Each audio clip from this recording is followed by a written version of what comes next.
SRF Audio. Ich hatte das Gefühl, ich sei in eine Achterbahn eingestiegen und habe 351 Loopings gemacht. Und dann hat mich die Achterbahn wieder ausgespuckt und schon war es vorbei. SRF 3 Fokus mit Judith Wernli. Und mit der Moderatorin und Sängerin Sandra Studer. Ich habe Sandra Studer in Fokus eingeladen, weil es 2025 ihr Jahr ist. Sie hat als Moderatorin vom Eurovision Song Contest begeistert. Ein persönlicher Höhepunkt, ein Kreis, der sich schliesst. Und was mich sehr beeindruckt hat, alle haben ihr das gönnen. Und das ist in dieser Branche nicht selbstverständlich. Die vierfache Mutter liebt es beruflich, immer wieder Neues auszuprobieren. Im Privaten ist die 56-Jährige seit 35 Jahren mit ihrem Mann zusammen. Ich möchte in dieser Stunde herausfinden, gibt es etwas wie ein Sandra-Studer-Rezept für ein erfolgreiches Leben, und zwar privat und beruflich? Und was steht in dem Liebesbrief, den sie an Björn von ABBA geschrieben hat? Ja, und schön hat das Gespräch überhaupt geklappt, weil wir haben ein bisschen jonglieren mit Termin finden. Und Sandra, ist das immer so bei dir oder ist das jetzt gerade eine besonders strenge Zeit? Der Herbst ist bei mir meistens die strengste Zeit. Da ist einfach extrem viel los und dann muss ich wirklich ein bisschen haushalten und jonglieren mit der Zeit. Darum war es ein bisschen schwierig gewesen, genau. Hey, und gleich hast du ja zugesagt, was mich sehr freut.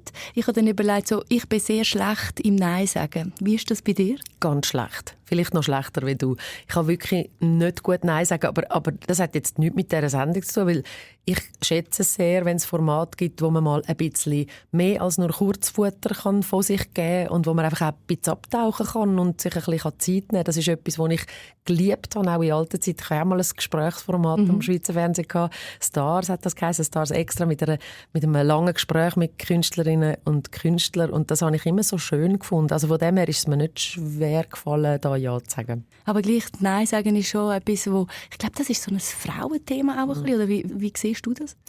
Ja, definitiv. Ich glaube, wir sind sehr harmoniebedürftig. Also das ist jetzt halt schon sehr breit gefasst. Das sind nicht alle Frauen so. Aber ich merke es auch, wenn ich mich austausche mit anderen Frauen, dass wir gerne allen möchten recht machen. Also in diesem Spital bin ich ganz fest krank, definitiv.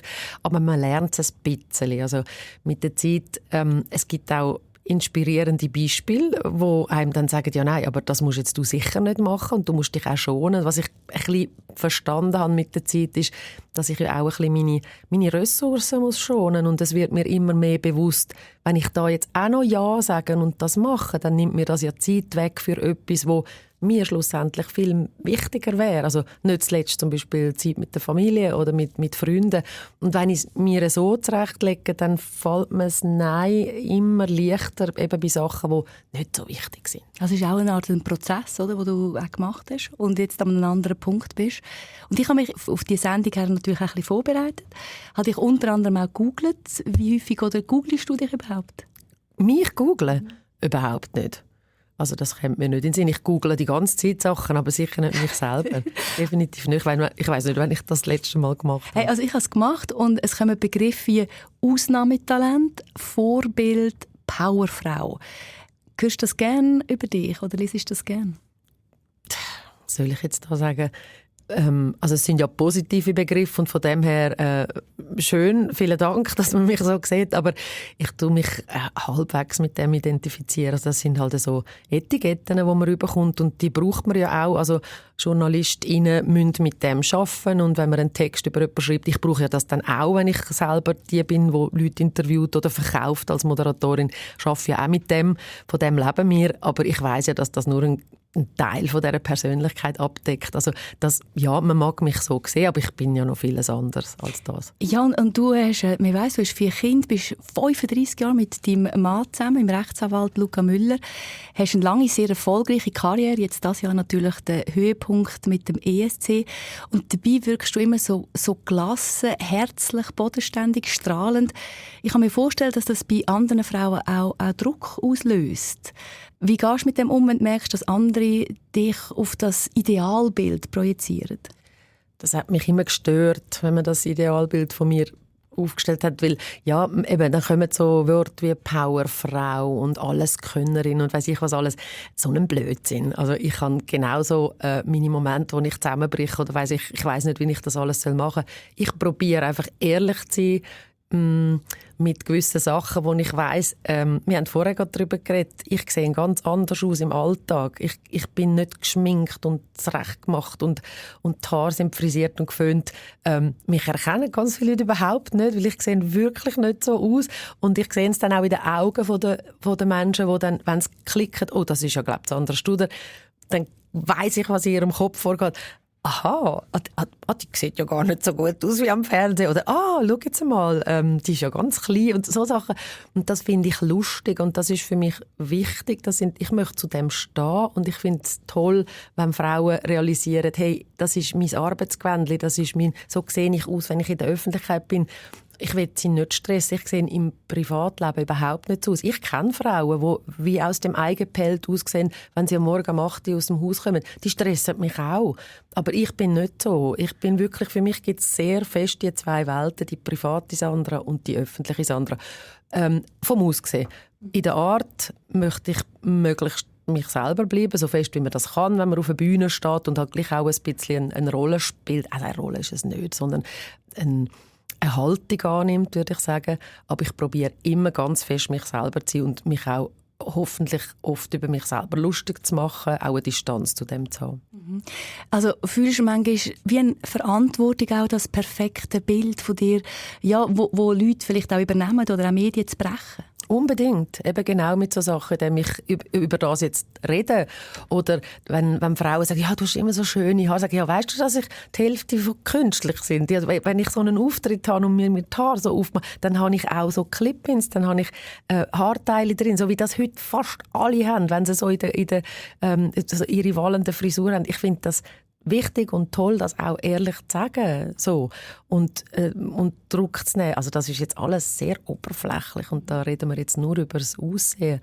Und wenn die Leute das Gefühl haben, dass ich eben so eine Familie mit 4 Kindern angeklopft habe und noch eine grosse Karriere gemacht habe, wow, da spielen so viele Faktoren mit, dass das möglich war. Und es sind auch viele Sachen, die ich ja dann nicht gemacht habe, die man vielleicht gemacht hätte, wenn man jetzt keine grosse Familie gehabt hätte. Ich habe viel Hilfe gehabt. Also da müssten wir jetzt 3 Stunden darüber reden, was da alles mitgeholfen hat. Aber ich habe das immer sehr gern erzählt, dass ich das nicht einfach allein gemacht habe als Superwoman. Mhm. Und über das reden wir dann noch, wie es so ein bisschen war, wo die Kinder vielleicht auch noch kleiner waren. Und gleich, ich habe die Fernsehlegende Kurt Eschbacher, ich habe etwas über ihn gelesen, und zwar hat er gesagt, das Rampenlicht hat nur Vorteile. Der einzige Nachteil, sagt er, ist die Erwartungen, die einem gestellt werden, zu erfüllen. Siehst du das ähnlich? Also spürst du so einen Erwartungsdruck auf dir? Da sind wir jetzt dooferweise schon wieder bei Äußerlichkeiten. Also ich habe immer das Gefühl... Ich glaube, er hat es nicht unbedingt... Ich weiss, er hat es gar nicht so gemeint. Ich muss aber sagen, das ist der einzige Ort, wo ich ein bisschen Druck verspüre. Ich denke immer, ui, ich muss wie Sandra Studer aussehen und dann muss ich in Maske gehen. Aber sonst habe ich das eigentlich nicht. Ich empfinde nicht, dass ich etwas erfüllen muss, weil ich habe ja die letzten Jahre können selber auswählen, was ich machen will und wo ich Nein sage, wo ich mich unwohl fühle. Ich begebe mich nicht so gern auf ein Parkett, wo ich das Gefühl habe, da gehöre ich nicht hin oder da habe ich nichts zu geben oder da erwartet man etwas von mir, das ich nicht erfüllen kann. Und darum habe ich jetzt das Gefühl, komischerweise nicht so stark. Und was ist jetzt etwas, wo du das Gefühl hast, das kannst du nicht erfüllen? Weil du hast ja so viele verschiedene Sachen gemacht in deiner Karriere. Ich habe das Gefühl, du kannst jede Bühne bespielen. Nein, das kann ich eben nicht. Ich habe relativ hohe Ansprüche an mich selber. Also ich finde, wenn es eben gerade um dann, politische Sachen geht oder politische Diskussionen oder im Wirtschaftsbereich oder so, da gibt es ja sehr viele Veranstaltungen, da wirst du auch angefragt, dann sage ich immer, hey, da habe ich meine Grenzen und da gibt es Leute, die das viel, viel, viel besser machen. So ein bisschen die volkstümliche Welt, von der ich nichts verstehe. Ich bin nicht so aufgewachsen, ich bin nicht mit dem gross geworden. Da habe ich irgendwie auch nichts zu geben, da bin ich auch die Falsche. Also ich finde, es ist immer so schön, wenn man in einem Teich schwadern darf, wo man dann sich einfach wohlfühlt. Und das ist bei mir jetzt zum Beispiel die klassische Musik, die ich sehr gerne habe, Kultur im Allgemeinen, oder die Unterhaltung, Showbusiness, das ist etwas, mit dem bin ich aufgewachsen, da fühle ich mich wohl. Aber definitiv sage ich nicht gerne Ja bei Sachen, wo ich denke, da gäbe es jetzt 2, 3 andere, die das viel besser machen würden. Sage ich dann auch so. Aber das ist auch ein Teil vom Erfolg, oder? Wenn du genau weißt, für was du stehst, dann kannst du eigentlich auch nicht stürcheln. Man kann immer noch genug spüren.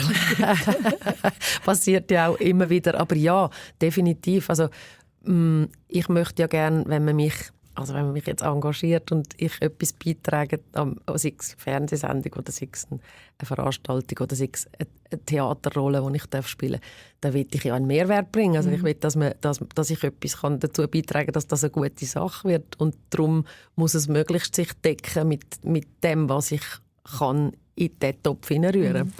Wo einfach dann, ja, wo man sagt, da haben wir jetzt die richtig engagiert, das ist super so. Und sonst macht es keinen Spass. Ja, genau, das ist das Gegenseitige, oder? Dass es auch für dich stimmig ist.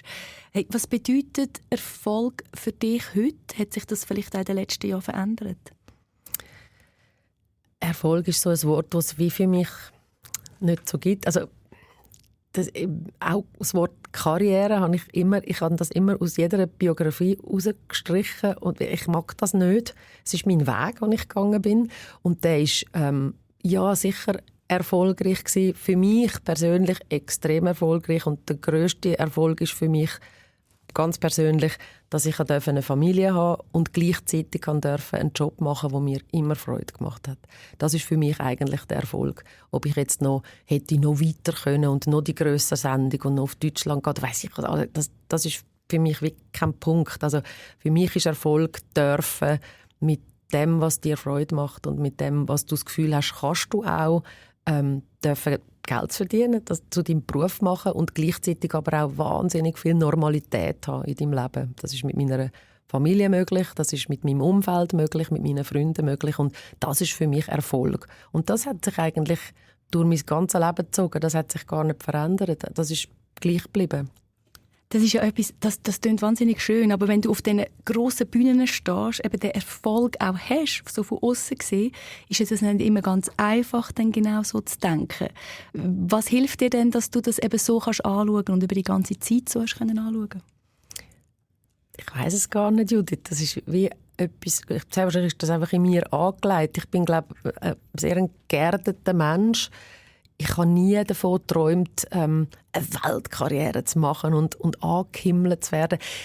Das klingt jetzt blöd, aber ehrlich gesagt, ich sonne mich nicht so gerne im Erfolg. Ich bin auch in dem Moment, wenn ich auf einer Bühne stehe und weiss, jetzt bin ich im Zentrum, dann bin ich konzentriert und will meinen Job gut machen und der Applaus oder so, das gehört halt wieder dazu, aber ich bade nicht wirklich dort drin. Also ich glaube, das habe ich aber mit vielen anderen gemeinsam. Also das versteht man vielleicht ein bisschen falsch. Man hat das Gefühl, wow, was muss das für ein Gefühl sein, wenn man jetzt dort steht und die Leute... Also ich bin ja nicht in Stadien und so, also ich meine, ich bin ja kein Rockstar, also die haben das natürlich noch... auf der grössten Bühne, die es gibt in Sachen Musikwettbewerb. Ja. Das Jahr habe ich ein bisschen mich als Rockstar fühlen, genau. Aber sonst bin ich ja sehr viel bescheidener und auf kleineren Bühnen unterwegs. Und dort mache ich meinen Job und zu diesem Job gehört dann auch der Applaus, aber wirklich, das ist ein falsches Bild, das man hat. Man denkt, jetzt geniesse ich das und das geht mir jetzt gerade so rein und wie Honig innen. Aber nein, ich bin schon wieder am nächsten Punkt, am überlegen, was kommt jetzt gerade. Das ist einfach ein Teil von unserem Job. Also dich treibt an das, was du gerne machst und der Rest gehört wieder dazu? Ja, also mir geht es um den Job, unbedingt. Und vielleicht habe ich durch das auch besser vertreibt, wenn mal etwas nicht so gut gelaufen ist oder wenn ich mal etwas moderiere, wo ich sage, ja, das ist jetzt nicht so super gewesen, keine Ahnung. Also das tut mich dann auf der anderen Seite vielleicht auch ein bisschen weniger betreffen, respektive zum Grübeln bringen oder so, weil ich sage, ich bin arbeiten und mache das mega gern und habe Freude daran, aber ich tue es nicht überbewerten. Und du hast ja vorhin noch so ein bisschen erwähnt, dass du doch auch perfektionistisch unterwegs bist. Kannst du denn das stehen lassen, wenn jetzt etwas mal nicht so gut geht? Das verfolgt mich schon. Also ich nehme es dann mit heim und es beschäftigt mich ein bisschen. Kann es aber dann auch irgendwann gut auf die Seite tun. Also ich glaube, das muss man, oder? Wenn man weitergeht und man legt es irgendwo im Hinterkopf ab und erinnert sich dann in anderen Momenten wieder daran und kann dann daraus lernen und sagen, okay, das nächste Mal mache ich es anders oder mache ich es besser. Aber ich kann das relativ gut wegstecken. Ein Teil von ich weiss jetzt nicht, darf ich noch Erfolg sagen, aber ein Teil von deinem Leben, sicher ein grosser Teil, ist die stabile Umfeld. Also beruflich hast du zwar immer wieder Neues ausprobiert, aber privat sehr beständig. Du bist, hast mir gesagt, seit 35 Jahren mit deinem Mann zusammen, mit dem Luca Müller. Wie schafft man in einem Leben, wo so viel los ist, wie schafft man dort Nähe? Wir haben halt zusammen das wahnsinnig schöne Projekt gehabt, unsere Familie, unsere Kinder. Und das ist so viel, was einem dann verbindet. Und es ist wie klar gewesen, dass jeder von uns noch eine andere Welt hat, wo er je auch gern drin ist und eben, wo ihm wichtig ist und wo man ganz viel Energie auch möchte reinstecken. Aber für uns beide war einfach Priorität die Familie und das Privatleben. Und da haben wir gar nicht darüber reden. Das ist wie einfach klar. Also ich glaube, vieles liegt daran, dass vieles selbstverständlich ist, dass man eben das nicht aushandeln muss oder sehr. Also wir haben auch müssen, gell? Wir haben es hat viele Momente gegeben in unserem Leben, wo wir müssen neu verhandeln oder müssen schauen, wie machen wir das jetzt, wie organisieren wir das jetzt, das schon. Aber über Grundwerte, über Grundeinstellungen von vielen Sachen haben wir nicht müssen reden. Es ist wie klar gewesen. Ich glaube, das ist einfach ein riesengroßes Glück, dass du jemanden findest, der so selbstverständlich mit dir so ein bisschen in die gleiche Richtung läuft. Also ich verstehe das auch, wenn das nicht funktioniert. Und ich empfinde das als grosses Glück. Ich kann auch nie so viel mit dem Begriff anfangen, dass man wahnsinnig arbeiten an einer Beziehung. Also ich glaube, da bin ich jetzt schon müde, wenn ich daran denke, dass ich müsste arbeiten. Also ich empfinde es einfach nicht als das, sondern es ist ein Konstanz irgendwie im Gespräch bleiben miteinander und über wichtige Sachen reden und die Sachen nicht unter den Tisch fallen lassen, sondern halt wirklich immer im Moment, wenn sie aktuell sind oder wenn sie dich beschäftigen, dass du dann darüber redest. Und ich glaube, so haben wir uns einfach eben, um nochmal zurückzukommen, haben wir uns die Welt können bewahren, die uns einfach wirklich extrem wichtig ist und wo wir nie darüber reden müssen, ob es etwas Wichtigeres gibt als das. Mhm. Und in einer langen Beziehung gibt es ja die Ups und Downs, die kennen alle. Wie ist es denn, oder wie findet ihr denn so in einem Sturm wieder zusammen? Also habt ihr da so, ich bin eben so ein bisschen auf der Suche nach einem Erfolgsrezept von Sandra Studer, auch beziehungstechnisch. Und gibt es da irgendetwas, ein Ritual oder in all diesen Jahren? Wir haben tatsächlich ein ganz simples, ein ganz einfaches, wir reden zusammen. Und zwar in den vergangenen Jahren ist es wirklich immer am Morgen trinken wir zusammen Kaffee und schwätzen. Also sicher so 20, 25 Minuten, die nur uns gehören. Das machen wir noch nicht so lange, also wo die Kinder kleiner waren und sehr viel mehr Chaos war und man ihnen noch die Socken anlegen und schauen, dass das 9 parat ist. In dieser Zeit haben wir das noch nicht machen, aber ich würde sagen, so in den letzten 10 Jahren oder so hat sich das wirklich so in unseren Alltag eingeschlichen und es fehlt uns beiden, wenn wir es nicht machen können. Und ich glaube, die 20 Minuten, so blöd wie das tönt, die sind extrem wichtig. Dort tauschen wir so viele Sachen aus und ich gehe schon in den Tag rein und weiss so ein bisschen, wo er steht, wo stehe ich. Und das ist nicht viel, aber das ist extrem bindend, finde ich. Und ich weiss einfach, was er denkt und wo er steht und was sein Tag wird sein. Finde ich etwas mega Schönes. Also das wirklich zusammen kommunizieren, zusammen in den Tag starten, das ist heute so. Das war vor vielen Jahren natürlich nicht so, als die Kinder kleiner waren. Du hast ja gesagt, wir haben beide am gleichen Strang gezogen, wir haben die gleichen Wellen. Wie haben ihr denn das aufgeteilt, wo die Kinder noch kleiner waren? Ich mag mich erinnern, also eben, wir reden da von vielen Jahren zurück, ich mag mich erinnern, wo wir darüber geredet haben, Kinder zu haben und eine Familie zu gründen, dort habe ich dann auf einmal gemerkt, wie machen wir das? Wie können wir das organisieren? Weil ich hatte einen Job schon immer, der extrem unregelmäßig war. Und ich dachte, ja, Kinderkrippen. In der Zeit, wo mein Sohn geboren ist, hat es noch nicht so viele Kinderkrippen gehabt. Es war nicht selbstverständlich, dass du einen Krippenplatz findest. Dann habe ich mal gemerkt, ja, vielleicht würde ich einen finden, aber das geht ja gar nicht. Ich kann gar nicht jeden Abend um 6 Uhr dort stehen und das Kind abholen und wir machen das auch nicht. Also wir mussten uns ganz anders organisieren. Dann habe ich gemerkt, vielleicht ein Au-pair. Dann dachte ich, oh nein, ein Au-pair dürfen wir nur 15 Stunden in der Woche alleine lassen mit den Kindern. Ich sagte, ja, aber ich bin doch mehr weg und nein, das geht gar nicht. Also wir haben uns wie anders damals müssen organisieren und ich tue das mit sehr viel Interesse verfolgen, wie sich das jetzt entwickelt hat in den vergangenen Jahrzehnten und finde das natürlich toll, dass Frauen, Familien und auch Männer heute viel besser sich organisieren können, es viel mehr Betreuungsplätze gibt, dass man heute sehr viel mehr Freiheit hat. Wir haben damals das noch uns wirklich so ein bisschen puzzlemässig zusammensetzen. Also es ist auch heute für die Familien natürlich immer noch ein Puzzle, aber damals bin ich wirklich kurz zusammengebrochen und dachte, muss ich jetzt aufhören zu arbeiten oder was? Geht das gar nicht? Und dann haben wir es aber natürlich schon, also dann habe ich aber gemerkt, ich habe einen Mann, der mich extrem unterstützt und wo auch will, dass ich weiter arbeite und wo sieht, dass mir das etwas bedeutet. Und ich glaube, wenn du das unbedingt willst, dann findest du eine Lösung. Also ich glaube, ich bin so. Also ich habe mich dann, kurz bin ich zwar eingebrochen und dachte, nein, Hilfe. Und dann habe ich aber relativ schnell gemerkt, ja nein, wenn ich das möchte, dann werde ich da auch eine Lösung finden. Und ich glaube, das ist etwas, wo uns verbindet, der Luca und mich, dass wir uns eigentlich probiert haben, immer positiv einzustellen. Und es ist möglich und man kann es machen.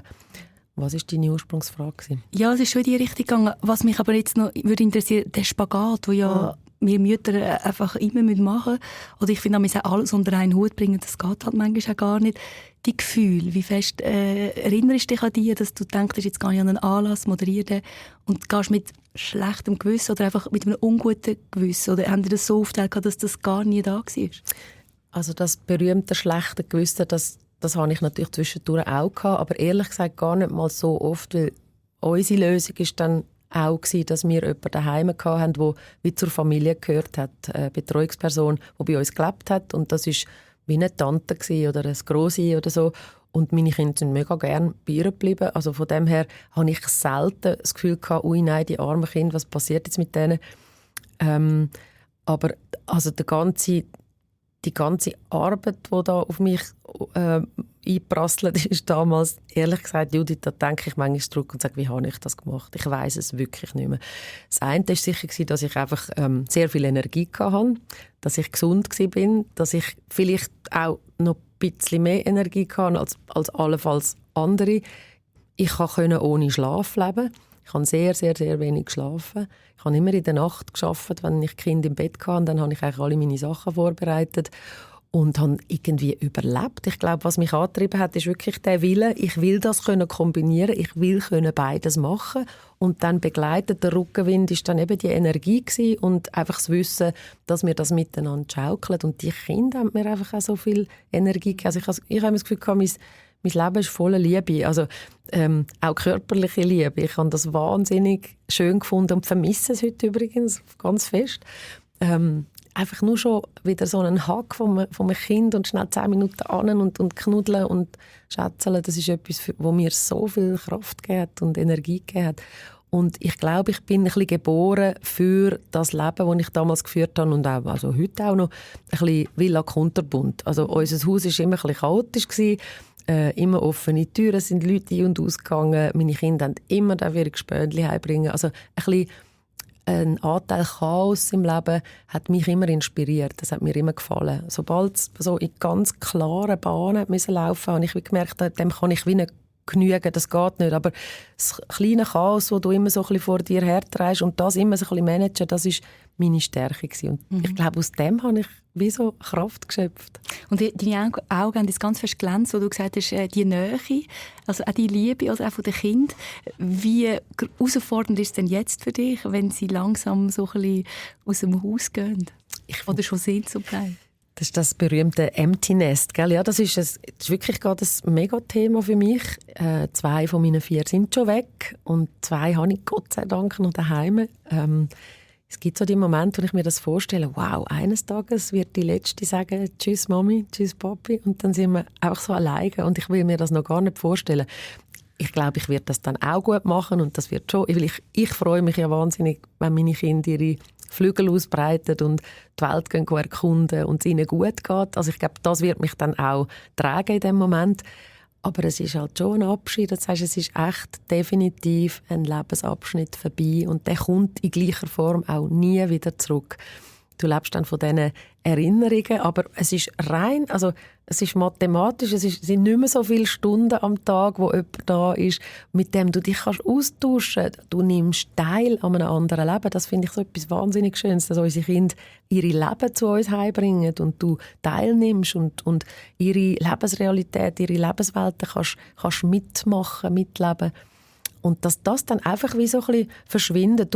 Ich bin sicher immer in Kontakt mit meinen Kindern. Ich werde sicher auch weiterhin mit ihnen verbunden bleiben und sie werden sicher auch heimkommen. Aber es ist wirklich rein von der Menge her viel weniger. Und dann musst du dich wieder anfangen, ein bisschen neu erfinden. Und ich bin noch wirklich gespannt auf mich selber, wie ich dann das wirklich machen werde. I don't know. Wobei, du bist ja gut in dem, sich neu erfinden. Du probierst ja auch immer wieder Neues aus, ausser eben privat. Also du bist jetzt 35 Jahre mit dem Luca zusammen. Wir kennen dich eben so sehr herzlich, sehr ausgeglichen, gelassen. Du hast mir gesagt, ich darf dich alles fragen. Wenn sich der Luca über dich nervt, was ist es denn? Ich habe eben ganz eine andere Seite. Bin jetzt auch sehr gern ehrlich. Früher hat er gesagt, ich bin ein bisschen ein Mötzli.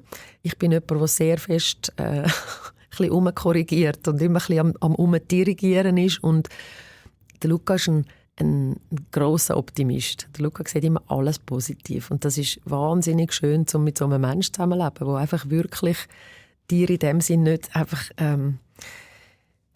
Stein in den Weg legt und sagt, nein, das geht jetzt nicht oder das ist schwierig und so. Und ich bin eher ein bisschen die, muss ich leider gestehen. Ich bin dann sehr oft die sagt, ja, aber da hast du doch jetzt nicht an das nicht gedacht und das könnte doch jetzt passieren.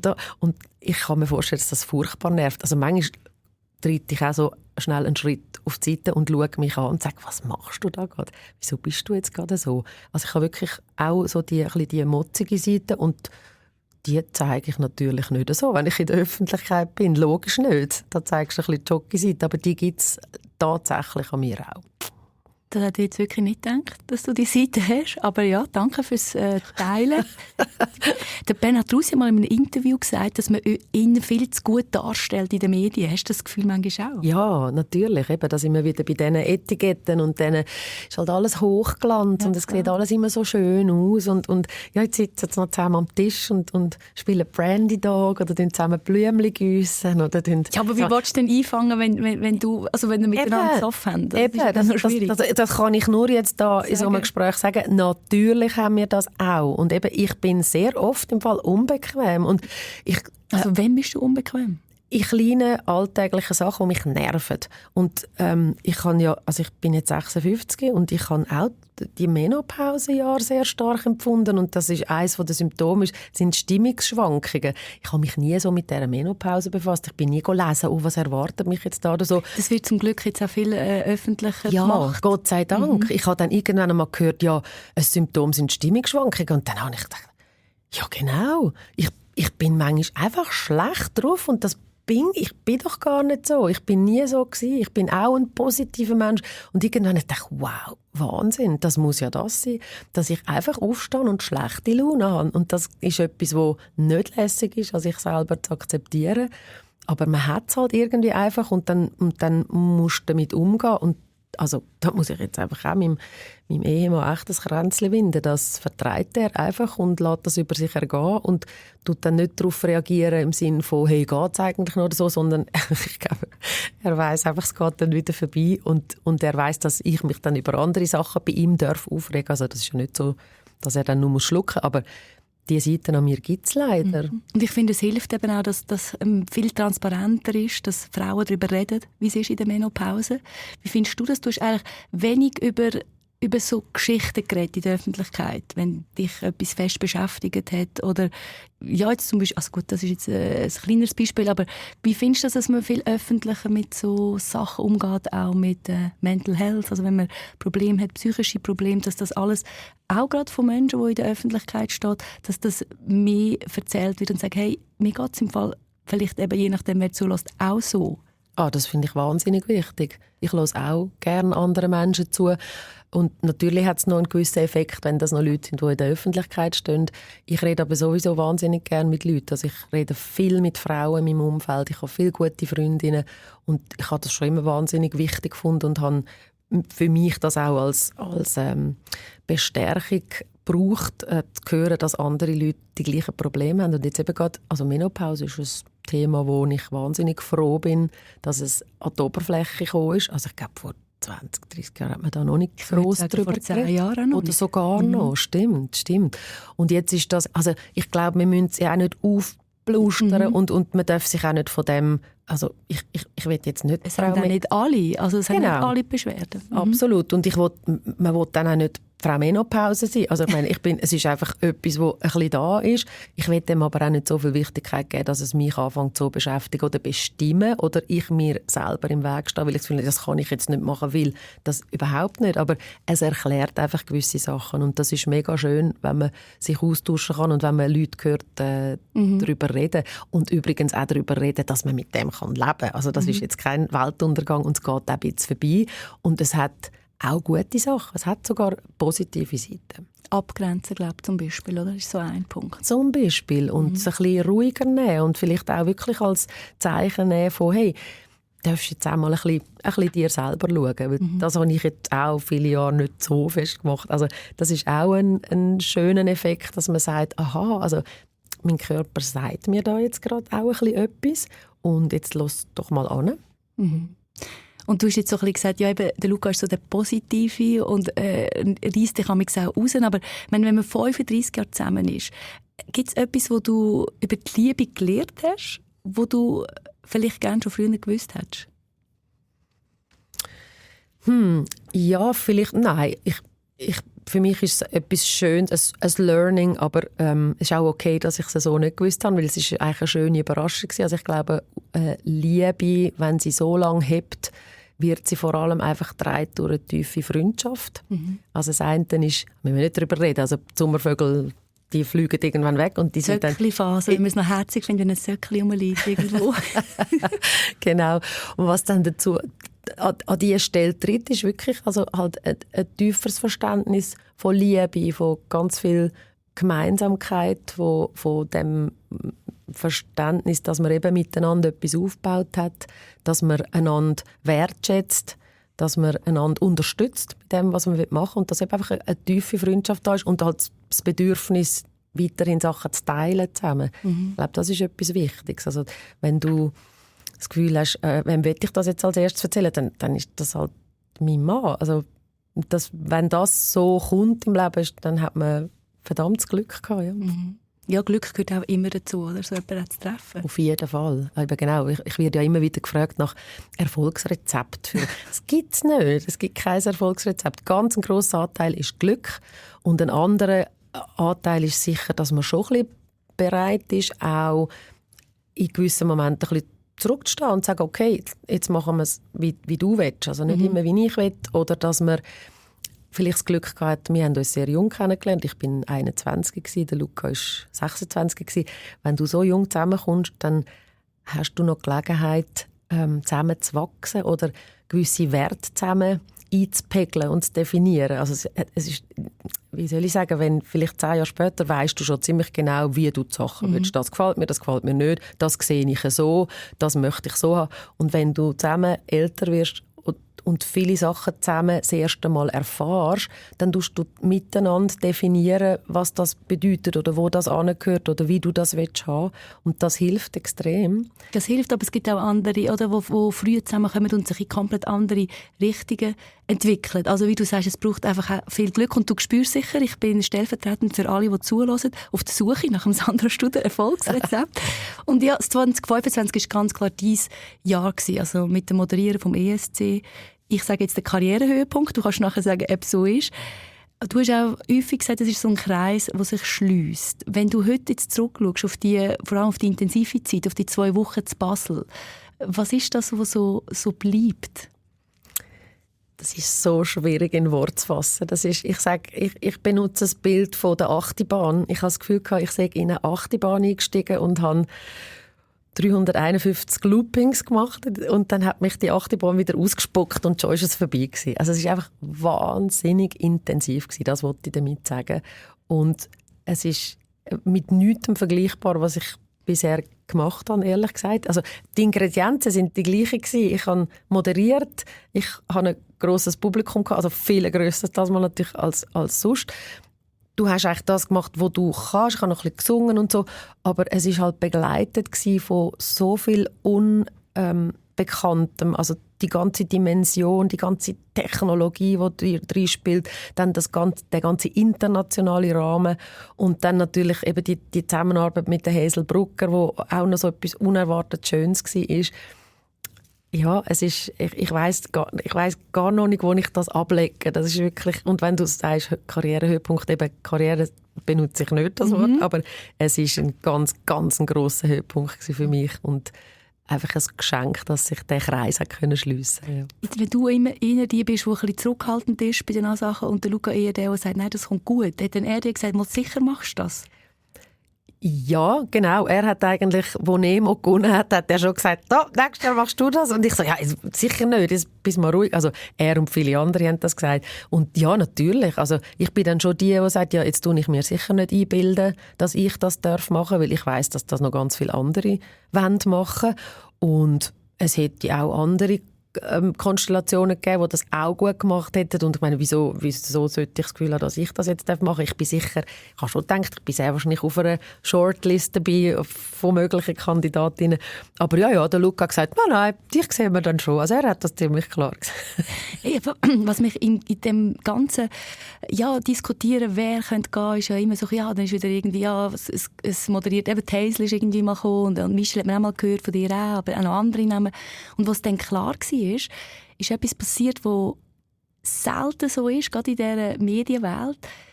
Ich habe niemanden gehört, der nur ansatzweise gefunden hat, ja, also Sandra Studer. Im Gegenteil, es haben sich alle für dich gefreut. Wie hast du das gespürt? Genau so. Das war wahnsinnig schön. Das ist auch noch so eine Nebenmusik, die gespielt hat bei dem ganzen ESC-Rummel, dass ich so fest gespürt habe, dass die Leute sich für mich freuen. Eben weil sie mit mir verstanden haben, ich habe meinen Weg angefangen mit dem Eurovision Song Contest 1991. Also wenn der nicht gewesen wäre, dann wäre ich vielleicht völlig noch jemand anders gelandet. Ich habe Fernsehen machen oder so gar nie gesucht. Ich habe gar nicht auf dem Radar gehabt. Ich hätte vielleicht etwas völlig anderes gemacht. Und dann ist der ESC in meinem Leben so wichtig geblieben und am Schluss wirklich, was ich ja jahrelang in jedem Interview gesagt habe, wenn ich gefragt worden bin, was würdest du gerne noch machen? Dann habe ich gesagt, ja, einfach das internationale Finale vom ESC, dass der Traum so in Erfüllung gegangen ist und der Kreis sich geschlossen hat, das haben so viele Leute mit mir gefeiert und das habe ich so berührend gefunden und bin echt gerührt gewesen, wie die Leute mir das haben mögen gönnen. Das war so schön gewesen. Wir haben uns gesehen in Basel, ich war fürs Radio da, dann bist du mit deiner Tochter, die dich ja begleitet hat in Basel, vorbeigelaufen und hast kurz mit uns geschwätzt und hast gesagt, ja, und es freut mich auch, dass sie mich ausgewählt haben. Ich bin die Älteste, die jemals den ESC moderiert hat. Ja, stell dir vor, Judith, das habe ich gar nicht gewusst. Ich habe schon gewusst, dass ich ein älteres Gutzli bin und darum, also das war auch noch ein Faktor, wo ich dachte, vielleicht passe ich gar nicht mehr so in die Show-Business-Glitzerwelt, wo man sich halt jetzt im ESC ein bisschen aufgebaut hat in den vergangenen Jahren. Vielleicht geht das gar nicht mehr. Ich habe dann erst während dieser Produktion gemerkt, oder ist mir gesagt worden, ich glaube, Lili ist es sogar googeln, meine Tochter, wo also ein wandelndes Lexikon ist, gesagt, Mama, ich glaube, du bist die älteste Mutter. Wie bitte? Also ich glaube, also von Männern logischerweise hat es auch schon Ältere gegeben, aber Frauen tatsächlich nicht. Also das habe ich dann schon noch extrem gefunden. Also so alt bin ich doch jetzt doch noch nicht. Aber eben, es zeigt alles. Oder? Showbusiness hat einfach ein Verfalldatum, glaube ich, als Moderatorin. Ja. Und umso schöner, dass ich das jetzt noch machen kann. Absolut, umso schöner. Und spannend finde ich, dass du ganz viele Interviews jetzt auch nicht gegeben hast rund um den ESC. Du hättest ganz viele Talkrunden können. Du hast immer gefunden, nein, hey, ich will jetzt nicht mehr gross darüber reden. Das ist für mich irgendwie so typisch Sandra Studer. Aber woher kommt das? Es ist dein Karrierehöhepunkt, auch wenn du Karriere nicht gerne hörst, aber du hast gesagt, das Größte, du hast das immer wollen. Warum hast du dann gefunden, es ist jetzt gut? Ja, es war mehr ein das Gefühl, der ESC ist ja schon wichtig und für mich auch wichtig, aber er ist nicht für alle Leute wichtig. Und wenn ich dann jetzt wirklich ein Jahr lang nur noch über den ESC rede, dann hat man dann irgendwann auch mal ein bisschen eine Überdosis und das habe ich nicht wollen. Also ich wollte ja nicht langweilig werden für die Leute. Also ich fände es schön, wenn die Leute sich freuen, mich zu sehen oder mich zu hören. Wenn ich aber wirklich in jeder Hundsverlochete nur noch über den ESC rede, dann ist dann irgendwann mal wirklich gut. Und darum habe ich ein bisschen ausgewählt, dort und da ein bisschen etwas erzählt oder bin auftreten. Aber eben, ich habe wie gemerkt, ich könnte jetzt meine Tage füllen, indem ich überall gehe erzählen. Ich rede mega gerne über den ESC, wirklich wahnsinnig gerne, weil es so toll war. Aber ich habe mir da wie selber ein bisschen auferlegt, ein bisschen zu bremsen. Also du kannst schon Nein sagen, ich spüre das jetzt raus, auch wenn du sagst, du bist in diesem Spital krank. Ja, eben, da habe ich jetzt gelernt. Ja. Dort und da ein bisschen Nein. Übrigens, wer mich das gelehrt hat, war die Hazel. Die Hazel, die so viel jünger ist als ich und wo ja könnte 3 Schritte hinter mir sein, aber es gibt einige Sachen, wo die junge Frau schon sehr viel besser kann als ich, und zum Beispiel ist das Nein sagen, ja. Wie hast du das von ihr abschauen oder wie hat sie dich das gelehrt? Wir sind zusammen für viele Sachen angefragt worden. Würdet ihr das und würdet ihr das? Und ich kann dann das ihre, weißt, es ist ja so, die Anfragen kommen bei der Hazel natürlich so quasi an ihr Management, an ihre Agentur. Bei mir kommen die Vater gerade zu mir persönlich. Also habe ich das immer gerade gelesen und habe dann der Hazel gesagt, Hazel, wir sind für das und das angefragt. Und dann sagt sie, sicher nicht, machen wir das, ganz sicher nicht. Und ich so, aha, okay, ich hätte jetzt vielleicht sogar noch Ja gesagt. Ich dachte, ich muss doch. Und sie hat gesagt, hey Sandra, wir müssen jetzt unsere Energie sparen. Das geht im Fall nicht. Also das ist alles im Vorfeld vom ESC gewesen. Wir müssen da funktionieren, wir können doch das nicht alles machen, weil dann sind wir am Schluss schlecht im Job. Und ich habe ihr so zugelassen und gesagt, wow, ja, sie hat komplett recht und sie redet mit mir, wie wenn sie das Mami wäre und ich das Kind. Also das hat so lustige Momente und Konstellationen gegeben, weil vom Alter her könnte sie ja locker meine Tochter sein. Es gibt auch Momente, wo ich mehr die Mutter bin. Wenn denn so, in welchen?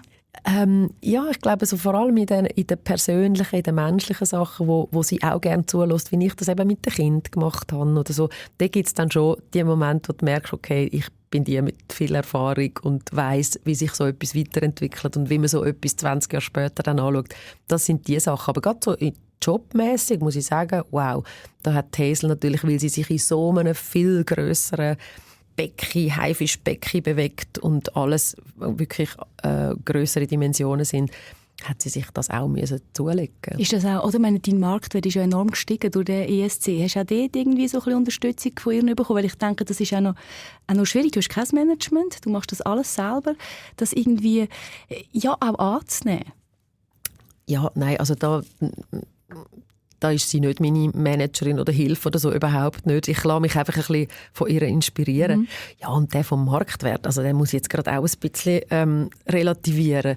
Du wirst einfach für sehr viel mehr Sachen angefragt, aber es ist jetzt nicht so, dass du, wie soll ich sagen, dass jetzt da ganz viele grosse Gelegenheiten und Events noch dazu kommen, wo man dich vorher nicht dafür einsetzen und auf einmal bist du, das ist nicht so. Also man hat schon vorher gewusst, wer ich bin da in der Schweiz, und jetzt läuten mir nicht andere Leute an als vorher.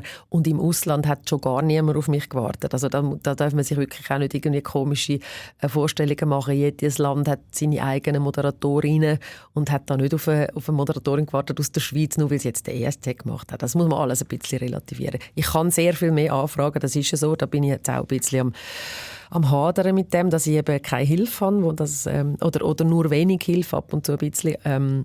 Aber es ist jetzt, es ist um das Wort Karriere, das ich ja so gerne habe, nochmal das neue Dimension annimmt. Nein. Hey, warum du hast es ein paar Mal erwähnt und man spürt das auch, wenn du von der Hazel redest. Warum ist die Freundschaft so wertvoll? Sie ist so unerwartet gekommen. Wir haben uns nicht gekannt vor dem ESC und ich habe von mir selber gewusst, es gibt wenig Leute, mit denen ich gar nicht kann. Ich bin jemand, ich kann mich gut auf Leute einlassen. Ich habe ja Menschen extrem gern. Ich habe auch schon oft Doppelmoderationen gemacht und habe also noch fast nie ein Problem gehabt. Ich kann mich gut auf jemanden einlassen.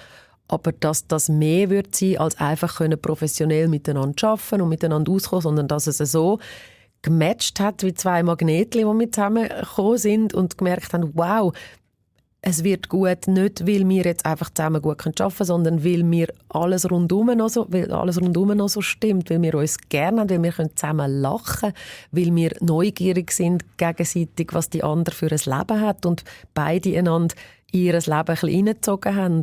Und eben die Lili, meine Tochter, die mitgekommen ist, hat sich auch so gut verstanden mit der Hazel. Die Hazel ist durch das so ein bisschen in unsere Familie gekommen. Die Hazel ist jemand, der sich extrem interessiert für andere Menschen. Also, und sie hat eine unglaubliche Kapazität, auf Menschen einzugehen. Also, wenn du sie kennenlernst und neben dir 2 Kinder sind, dann redet sie nicht mit dir, sondern mit deinen 2 Kindern. Und dann weiss sie auch einen Monat später noch, wie alt die sind, wo die an dem Tag gerade angegangen sind, was sie zu 9 gegessen haben. Also sie hat eine wahnsinnige Hirnkapazität. Da kann ich nur staunen. Habe ich also nicht einmal einen Zettel davon. Ich glaube, ja, wir haben wirklich einfach mehr als nur die Moderatorin oder die professionelle Person gesehen, sondern wir haben uns als Menschen einfach gefunden. Also die Energie, ich glaube, das ist auch wirklich das gewesen, was es so magisch gemacht hat auf dieser Bühne. Das hat man einfach gespürt, auch im Publikum. Du hast jetzt sehr wertschätzend über sie geredet. Was meinst du, wie würde sie dich beschreiben? Was würde sie sagen? Was würde sie sagen? Ja, selbst, dass ich eine verrückte Nudel bin, wo irgendwie mit meinen 4 Kindern, und dass ich das nicht vorstellen kann, wie man das schafft, weil sie steckt jetzt natürlich im grossen Chaos von Kleinkindern. Das kenne ich ja absolut bestens. Ich glaube, sie kann sich nicht vorstellen, dass man in das Chaos nochmal 2 macht. Hey, was hat dich rückwirkend der ESC, was haben dich vor allem die 3 Öben gelehrt über dich, über Druck, über Glück, über Erfolg? Am Schluss bleibt ganz eine grosse Dankbarkeit, wirklich, dass ich das geschafft habe. Weil ich habe ehrlich gesagt auch ein bisschen Schiss davor, ganz sicher. Weil man hat uns immer gesagt, das ist also vor allem die letzte Woche oder die Produktionswoche, da kommst du an die Grenzen von dem, was möglich ist. Und wenn du 56 bist, dann weisst du, hast nicht mehr genau die gleichen Energiereserven, wie wenn du 30 bist. Und vor dem hatte ich echt ein bisschen Angst. Ich dachte, wow, schaffe ich das? Weil es ist wirklich, du schlafst nicht. Du musst immer ständig alle Texte wieder umändern. Du musst mit dieser Grösse umgehen. Du musst die Energie irgendwo ableiten. Dann musst du auf Befehl schlafen. Also, weil du hast dann nur 4-5 Stunden im Hotel, wo du kannst schlafen kannst. Ich bin ganz eine schlechte Schläferin und auf Befehl geht es sowieso nicht. Und wenn ich dann noch nervös bin, also ich habe gewusst, ich werde gar nicht schlafen.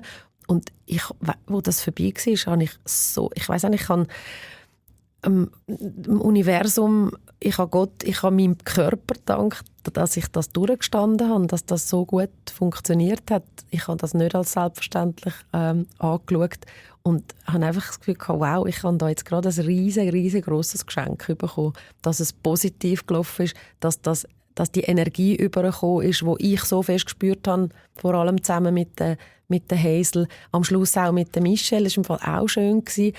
Und ja, dass das irgendwie übergekommen ist und eben noch mehr daraus gemacht hat, als jetzt nur einfach irgendeine Moderation.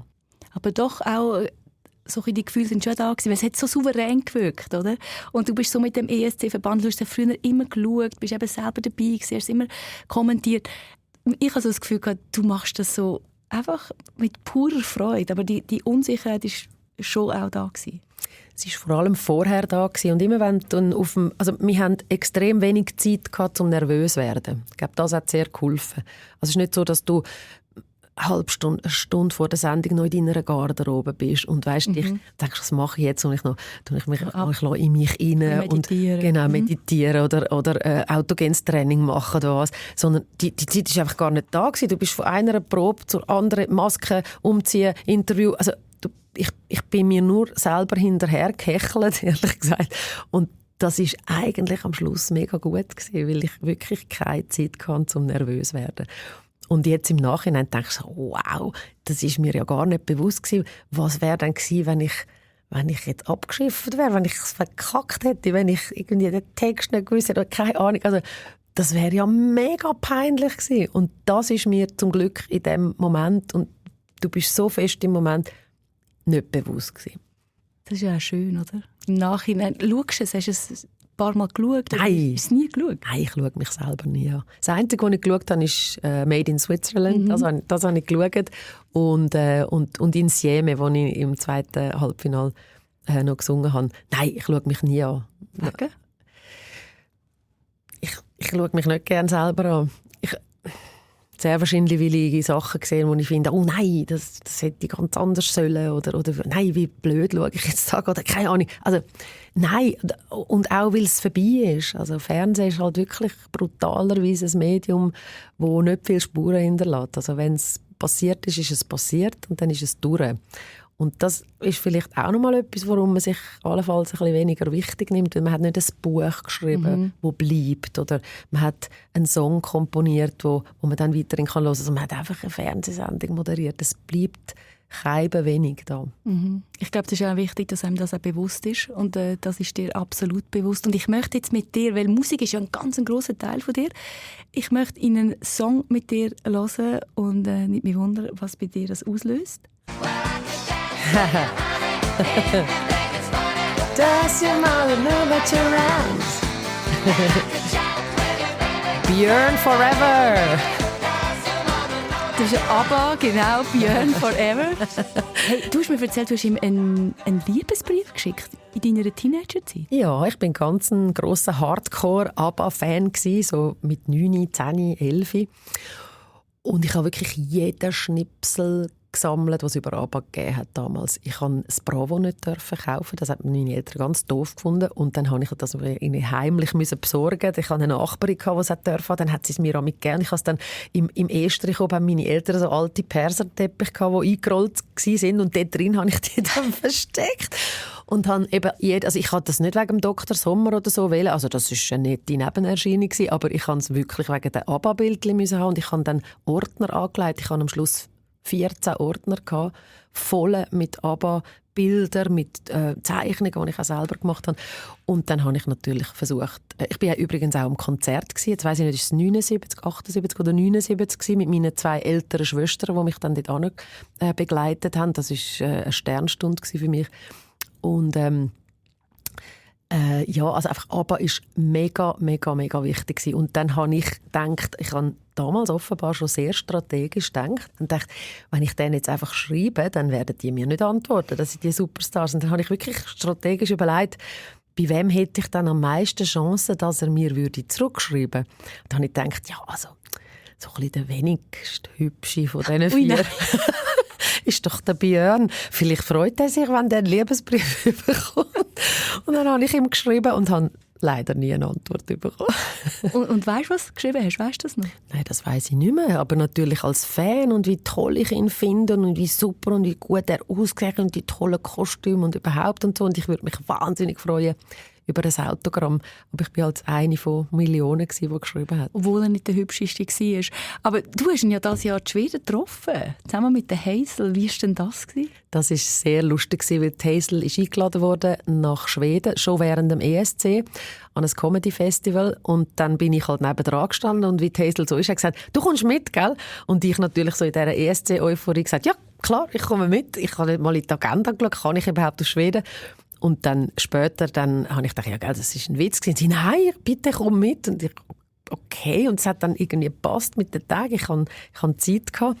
Also habe ich sie begleitet als Freundin, als Groupie, als Maskenbildnerin. Ich habe sie sogar geschminkt und so. Also es war sehr lustig. Und dann ist an diese Vorstellung tatsächlich der Björn gekommen, weil die Hazel die Frau von Björn kennengelernt hat über Instagram. Und die hat dann gesagt, wir können dich schauen. Und dann haben wir den Björn tatsächlich nach dieser Vorstellung dann getroffen, schnell Händchen geschüttelt, Hoi gesagt. Und ein paar Tage später sind wir bei seiner Frau, bei der Christina, eingeladen worden, zu ihrer Hei, um einen Podcast aufzunehmen. Hazel und Thomas, ihr Mann, machen miteinander den Podcast und haben mich dann quasi als Gast dazu genommen. Und wir durften bei ihnen, beim Björn und der Christina aufnehmen. Der Björn war aber nicht daheim.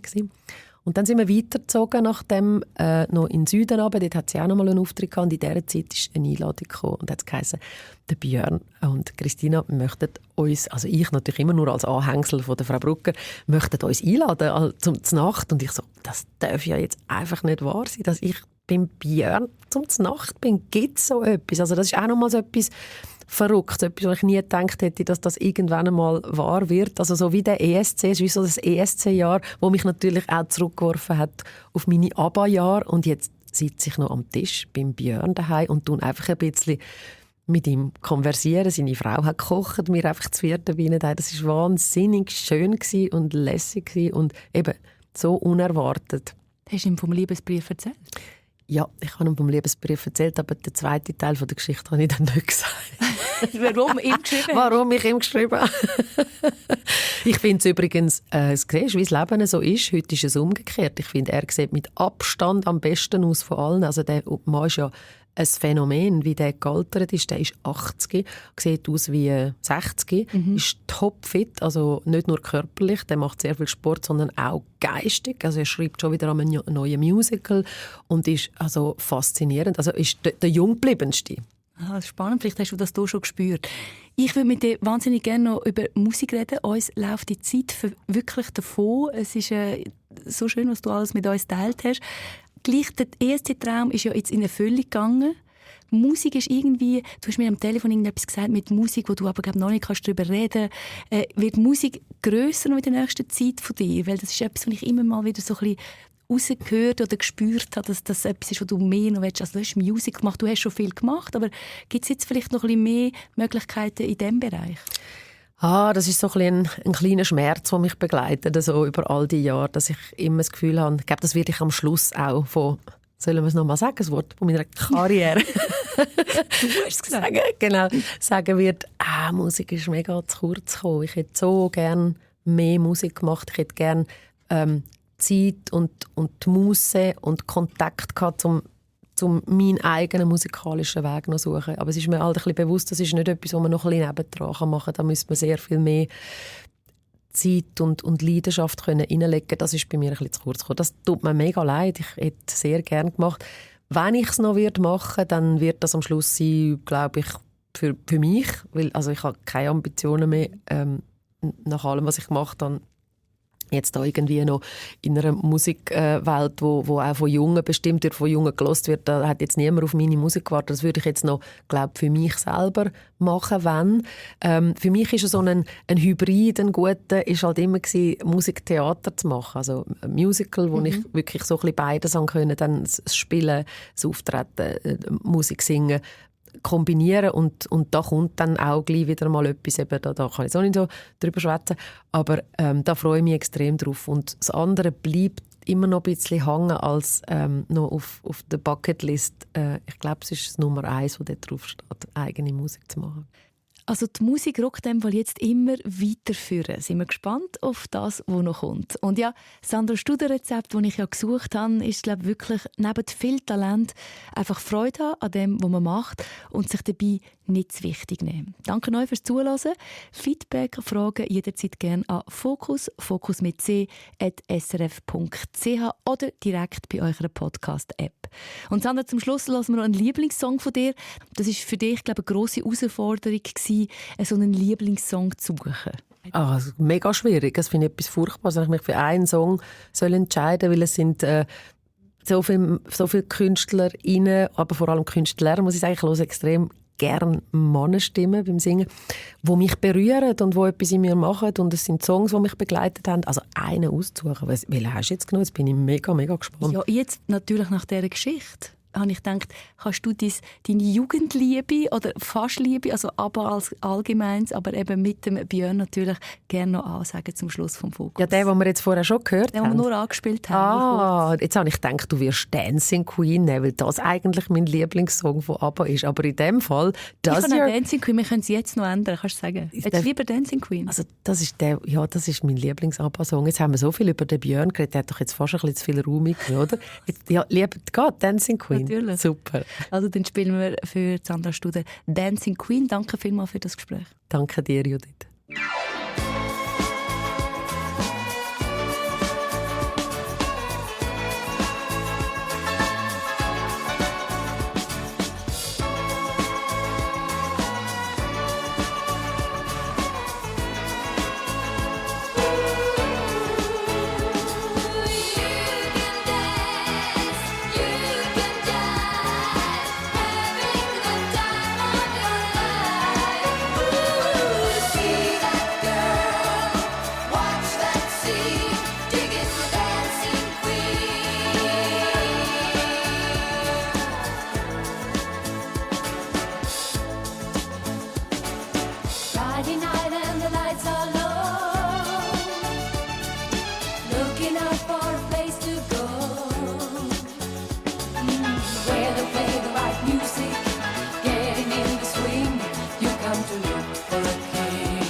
Das war ein Podcast von SRF.